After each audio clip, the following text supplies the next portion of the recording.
விறுவிறுப்பான முக்கிய செய்திகளை பார்க்கலாம். பாகிஸ்தானியர்களுக்கான விசா ரத்து 27ஆம் தேதி முதல் நடைமுறைக்கு வருகிறது. இந்தியாவில் உள்ள பாகிஸ்தானியர்கள் 27ஆம் தேதிக்குள் வெளியேற மத்திய அரசு உத்தரவு.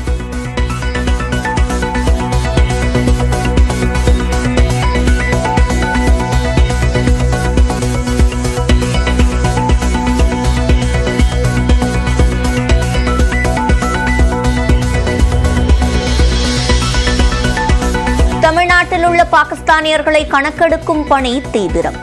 மருத்துவ சிகிச்சை மற்றும் தொழில் ரீதியாக வந்தவர்களின் பட்டியலை தயாரிக்கிறது காவல்துறை.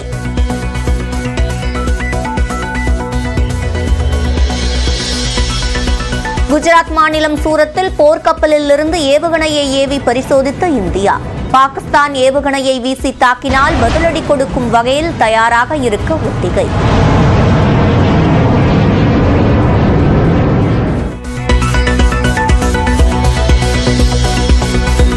பஹல்காமில் தீவிரவாதிகள் நடத்திய துப்பாக்கிச் சூடு. புதிய வீடியோ வெளியானது.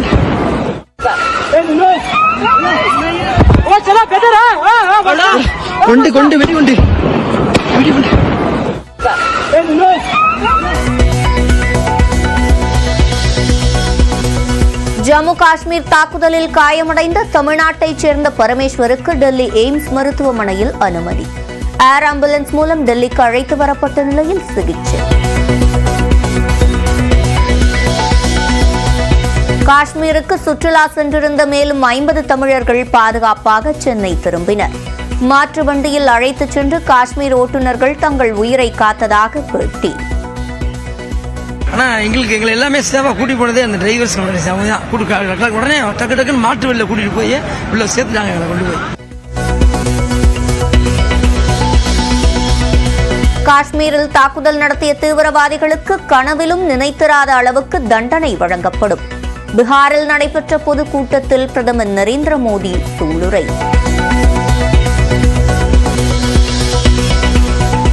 சிந்து நதியிலிருந்து பாகிஸ்தானுக்கு தண்ணீர் திறந்து விடுவதை நிறுத்தியது இந்தியா.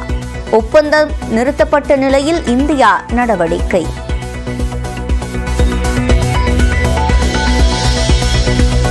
நாற்பத்தெட்டு மணி நேர கெடு விதித்ததால் இந்தியாவை விட்டு வெளியேறும் பாகிஸ்தானியர்கள். டெல்லியில் பாகிஸ்தான் தூதரகம் முன்பாக பாரதிய ஜனதா கட்சியினர் போராட்டம்.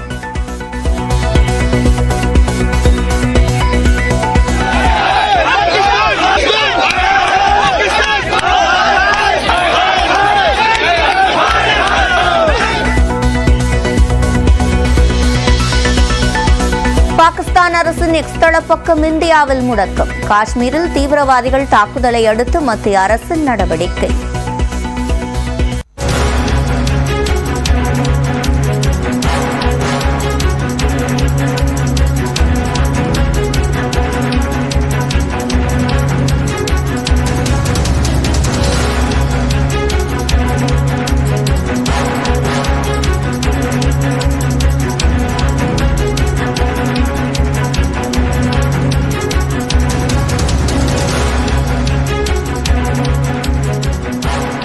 அண்மை செய்தியை பார்த்து வருகிறோம்.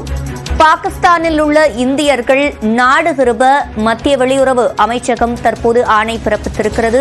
இந்தியர்கள் பாகிஸ்தானுக்கு செல்ல வேண்டாம் என்று தற்போது ஆணை பிறப்பித்திருக்கிறது. பாகிஸ்தானில் உள்ள இந்தியர்கள் நாடு திரும்ப மத்திய வெளியுறவுத்துறை அமைச்சகம் தற்போது ஆணை பிறப்பித்திருக்கிறது.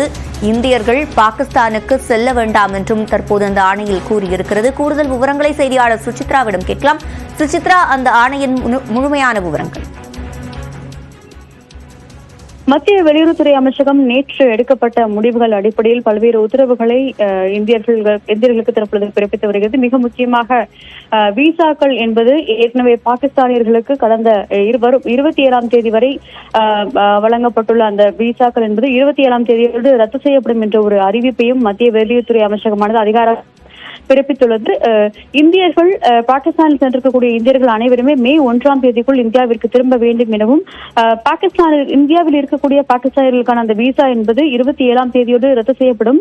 ஆனால் மருத்துவ விசாக்களுக்கான அந்த ஒரு வேலிடிட்டி என்பது 29ஆம் தேதி வரை இருக்கும் என்ற ஒரு அறிவிப்பையும் மத்திய வெளியுறவுத்துறை அமைச்சகம் அதிகாரப்பூர்வமாக அறிவித்துள்ளது. அதற்குள் அவர்கள் தேவையான நடவடிக்கைகளை மேற்கொள்ள வேண்டும் என்ற ஒரு உத்தரவையும் வெளியுறவுத்துறை அமைச்சகமானது தற்பொழுது அதிகாரப்பூர்வ ஒரு அரசாணையாக பிறப்பித்துள்ளது மிக முக்கியமாக பார்க்கப்படுகிறது. அதே சமயம் வெளிநாட்டு தூதர்கள், அதாவது இந்தியாவில் இருக்கக்கூடிய வெளிநாட்டு தூதுவர்களுக்கான ஒரு விரிவான ஒரு விளக்கத்தை மத்திய வெளியுறவுத்துறை அமைச்சர் ஜெய்சங்கர் இன்னும் சற்று நேரத்தில் டெல்லியில் செய்ய உள்ளது மிக முக்கியமாக பார்க்கப்படுகிறது. பஹல்காமுடைய துப்பாக்கிச்சூடு சம்பவம் தொடர்பாகவும் அதில் மத்திய அரசு மேற்கொண்ட நடவடிக்கைகள் என்னென்ன, இந்தியாவுடைய முடிவுகளுக்கு மற்ற நாடுகள் துணை நிற்க வேண்டும் என்ற ஒரு கோரிக்கையை வைத்தும் அந்த ஒரு ஆலோசனையின் பொழுது மத்திய வெளியுறவுத்துறை அமைச்சர் ஜெய்சங்கர் பேச உள்ளார். அது மட்டுமல்லாமல் இந்த ஆலோசனையின் பொழுதும் பாகிஸ்தானுக்கு எதிரான நடவடிக்கைகள் எவ்வாறு மேற்கொள்ளப்பட வேண்டும், தீவிரவாதத்தை முற்றிலுமாக ஒழிப்பதற்கான புதிய நடவடிக்கைகள் என்ன என்பது குறித்தும் மத்திய வெளியுறவுத்துறை அமைச்சர் மற்றும் மற்ற நாடுகளுடைய தூதுவர்கள் கலந்து ஆலோசிக்க உள்ளது மிக முக்கியமாக பார்க்கப்படுகிறது. தீவிரவாதத்திற்கு எதிரான ஒரு புதிய கோட்பாடு உலகம் முழுவதும் அமல்படுத்த வேண்டும் என்ற ஒரு கோரிக்கையும் அவர் இந்த ஆலோசனையின் பொழுது முன்வைக்க உள்ளதாகவும் முதற்கட்ட தகவலை மத்திய வெளியுறவுத்துறை அமைச்சகமானது உறுதிப்படுத்தியுள்ளது.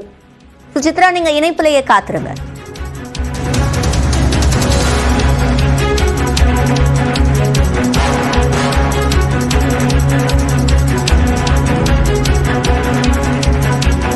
மற்றொரு அண்மை செய்தியை பார்த்து வருகிறோம். இந்தியாவில் உள்ள அனைத்து வெளிநாட்டு தூதர்களுக்கும் மத்திய அரசு அழைப்பு விடுத்திருக்கிறது. இந்தியாவின் முடிவுக்கு உலக நாடுகள் ஒத்துழைப்பு தர வேண்டும் என்று கூறியிருக்கிறது. இந்தியாவில் உள்ள அனைத்து வெளிநாட்டு தூதர்களுக்கும் மத்திய அரசு தற்போது அழைப்பு விடுத்திருக்கிறது. இந்தியாவின் முடிவுக்கு உலக நாடுகள் ஒத்துழைப்பு தர வேண்டும் என்று கோரிக்கை விடுத்திருக்கிறது மத்திய அரசு.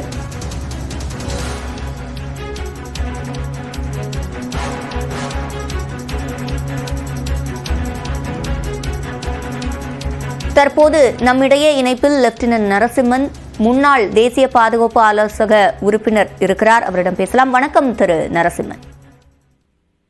வணக்கம். ஒருபுறம் எல்லா நாட்டோட வெளிநாட்டு தூதர்களுக்கும் அழைப்பு விடுத்திருக்கு மத்திய அரசு, இந்தியாவோட முடிவுக்கு ஒத்துழைப்பு தாருங்கன்ற கோரிக்கை. மறுபுறம் பாகிஸ்தான்ல இருக்கக்கூடிய இந்தியர்கள் நாடு திரும்ப வேண்டும், இங்கிருந்து யாரும் பாகிஸ்தானுக்கு செல்ல வேண்டாம் அப்படின்னு கூறியிருக்கிறது. இனி அடுத்தடுத்து இந்தியாவினுடைய நடவடிக்கை எவ்வாறாக அமையும்? இது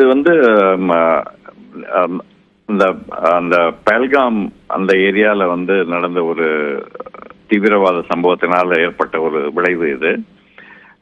நேத்து கேபினட் கமிட்டி ஆன் செக்யூரிட்டின்னு சொல்லக்கூடிய ஒரு கமிட்டியோட மீட்டிங் முடிஞ்சதுக்கு அப்புறமா சில முடிவுகள் மத்திய அரசு தெரிவித்தது. அதில் முதலாவது இண்டஸ் வாட்டர் ட்ரீட்டி, அதாவது இந்தியாவிலிருந்து பாகிஸ்தானுக்கு செல்லக்கூடிய 3 நதிகளுடைய தண்ணீரை பகிர்ந்து கொள்ளக்கூடிய ஒரு அக்ரிமெண்ட் அதை நிறுத்தி வைக்கப்பட்டிருக்கிறது. ஆர்மி, நேவி, ஏர்ஃபோர்ஸ் இந்த 3 முப்படைகளிலும் நம்மளோட ரெப்ரசன்டேட்டிவ் அங்க இருக்காங்க. நம்மளோட எம்பசில அங்க பாகிஸ்தான்ல அவங்கள திருப்பி கூப்பிட்டுருக்காங்க. அதே மாதிரி இங்க இருக்கிறவங்க, பாகிஸ்தானோட பிரதிநிதிகள் இங்க இருக்கிறவங்கள திருப்பி அனுப்பிச்சிருக்காங்க. இந்த மாதிரியான நடவடிக்கைகள் கூட வரும்போது விசா பத்தியும் ஒரு விதமான ஒரு முடிவு ஏற்கப்பட்டது. சார்க் விசா அல்லது மற்ற எல்லா விசாவையுமே அவங்க ரத்து பண்ணியிருக்காங்க இப்போதைக்கு. அது இல்லாம மற்றபடி எல்லா விதமான நடவடிக்கைகளும் நாங்கள் தயாரா இருக்கோங்கிற மாதிரி ஒரு அறிவிக்கை விடுக்கப்பட்டிருக்கிறது. அதற்குத்தான் இந்த மற்ற நாடுகளுடைய பிரதிநிதிகளின் சப்போர்ட் நமக்கு தேவைங்கிற மாதிரி ஒரு விளக்கம் கொடுக்கப்பட்டிருக்கிறது. இந்த மாதிரி பலவிதமான நடவடிக்கைகள் ஒன்னுக்கு அப்புறம் இன்னொன்று அந்த மாதிரி நடவடிக்கைகள் எடுக்கப்பட்டு கொண்டே இருக்கிறது. இணைப்பில் தகவல்களை பகிர்ந்து கொண்டமைக்கு நன்றி திரு நரசிம்மன்.